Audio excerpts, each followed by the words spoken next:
Komoditas jagung. Jagung merupakan salah satu komoditas unggulan penting bagi negara Indonesia.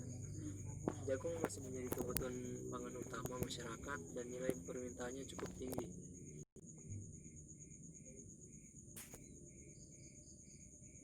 Kini pemerintah juga menjadikan jagung sebagai salah satu komoditas pangan utama yang diprioritaskan untuk dikembangkan. Jagung mempunyai peranan strategis dalam pembangunan pertanian dan perekonomian Indonesia, sehingga permintaan jagung di pasar domestik terus meningkat seiring dengan berkembangnya industri pakan dan pangan. A. Komoditas jagung.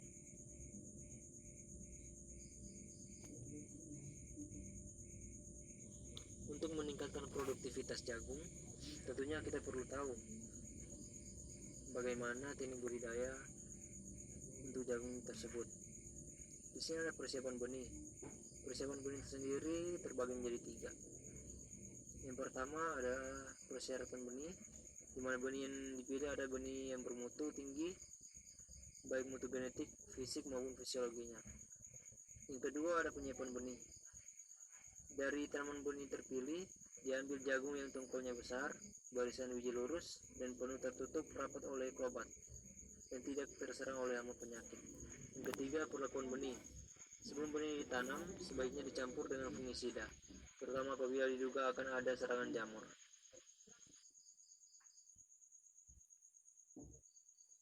Berikutnya ada pengolahan media tanam. Pengolahan media tanam terbagi menjadi 2. Yang pertama, minimum tillage pada lahan-lahan yang peka terhadap erosi. Budidaya jagung perlu diikuti dengan usaha-usaha konservasi seperti penggunaan mulsa dan sedikit mungkin pengolahan tanah. Bila waktu tanam mendesak, pengolahan tanah dapat dilakukan hanya pada barisan tanaman saja, selebar 60 cm dengan kedalaman 15-20 cm. Yang kedua ada zero tillage atau tanpa pengolahan tanah. Pemberantasan gulma menggunakan herbisida 2-3 hektar tanah dicangkul hanya untuk lubang tanaman.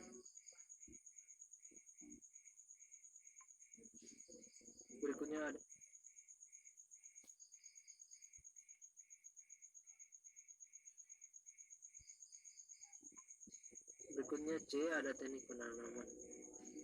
Teknik penanaman di sini terbagi menjadi 5. Yang pertama ada penentuan pola tanam, yang kedua pembuatan lubang tanam, yang ketiga cara penanaman, yang keempat pengairan penyiraman, dan kelima ada pengendalian hama dan penyakit.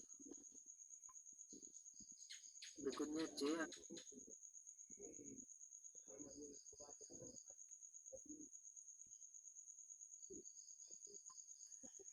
Berikutnya kita masuk dalam pengembangan kawasan komoditas jagung. Yang pertama ada strategi pengembangan kawasan. Strategi pengembangan kawasan di sini terbagi menjadi 4 poin. Poin yang pertama adalah kawasan merupakan pusat pertumbuhan dan pengembangan komoditas jagung yang menjadi komoditas unggulan dan spesifik di kawasan tersebut.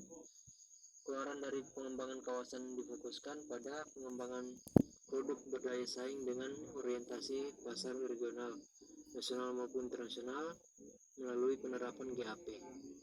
Poin yang kedua, pemerintah sebagai katalisator dan fasilitator mendorong peran aktif swasta dan masyarakat untuk berinvestasi dalam mengembangkan komoditas jagung di kawasan.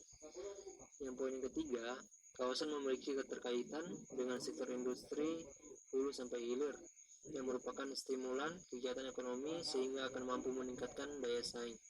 Dan yang keempat, pengembangan kawasan terpadu seperti keterkaitan antar kabupaten atau kota ataupun antar provinsi menjadi dasar keberhasilan dalam pengembangan kawasan.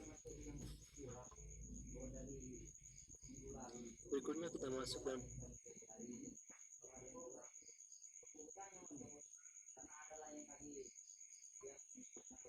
kedua ada indikator keberhasilan pengembangan kawasan.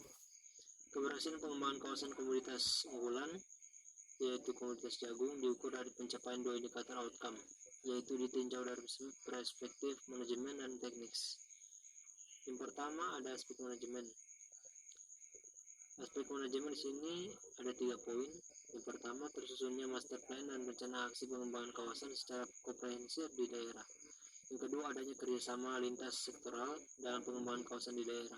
Yang ketiga, tersedianya alokasi anggaran yang mendukung pengembangan kawasan secara berkelanjutan. Berikutnya yang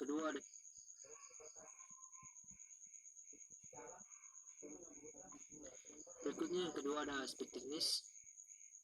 Di sini untuk poin yang pertama yaitu meningkatnya produktivitas dan mutu komoditas unggulan yang dikembangkan. Yang kedua, meningkatnya aktivitas pasca panen, pengolahan, kualitas produk, dan nilai tambah produk. Yang ketiga, meningkatnya jaringan pemasaran komoditas. Yang keempat, meningkatnya pendapatan pelaku usaha komunitas. Yang kelima, meningkatnya penyerapan tenaga kerja dan kesempatan berusaha. Dan yang keenam, meningkatnya aksesibilitas pelaku usaha komunitas terhadap sumber pembiayaan dan pasar input. Berikutnya yang kedua ada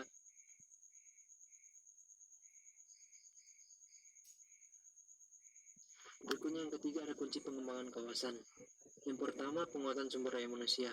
Di sini diarahkan kepada para petugas pendamping yakni penyuluh dan staf teknis, petani dan pelaku usaha yang berorientasi pada budidaya yang baik, SLPHT, penanganan pasca panen, pengolahan dan pemasaran, pengembangan bisnis dan profesionalisme, serta kelembagaan yang terfokus pada komoditas jagung. Yang kedua, penelitian dan pengembangan merupakan faktor penting dalam rancang bangun kawasan. Dukungan Litbang diperlukan dalam alih teknologi untuk memenuhi kebutuhan petani akan teknologi melalui pendampingan dan sosialisasi penerapan hasil-hasil penelitian secara langsung melalui pelatihan atau magang.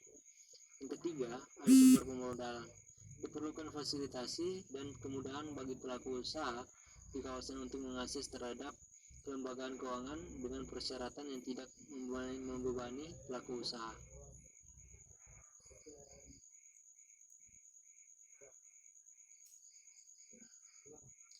Untuk poin yang keempat ada pengembangan pasar, merupakan faktor utama yang dalam pengembangan komoditas jagung. Potensi pasar perlu dieksplorasi secara optimal, antara lain tujuan pasar, kontinuitas permintaan, kualitas jumlah, persediaan informasi pasar, pengembangan jaringan pasar dan promosi. Dan poin yang kelima ada pengembangan prasarana dan sarana seperti infrastruktur jalan, bendungan dan irigasi untuk menjamin akses keluar masuk transportasi ke kawasan sehingga produk dapat disalurkan keluar kawasan dan menentukan kualitas jagung yang dihasilkan. Poin yang keenam ada kelembagaan. Pengembangan kelompok tani diarahkan pada penumbuhan dan pengaktifan kelompok tani, gabungan kelompok tani, asosiasi dan kelembagaan ekonomi petani, serta diarahkan untuk bermitra dengan perusahaan atau swasta yang memiliki akses pasar. Dan yang poin yang keenam, jaring kerja, melalui kerjasama, komunikasi, dan interaksi antar pelaku yang ada di dalamnya, yakni pemangku kepentingan, yaitu pemerintah, pelaku usaha, dan masyarakat sehingga berbagai permasalahan yang timbul dapat diselesaikan secara cepat dan tepat. Untuk poin yang keempat ada pengembangan pasar. Demikian hasil presentasi saya mengenai perencanaan pengembangan komunitas jagung yang ada di Indonesia. Bila ada kesalahan kata, mohon dimaafkan.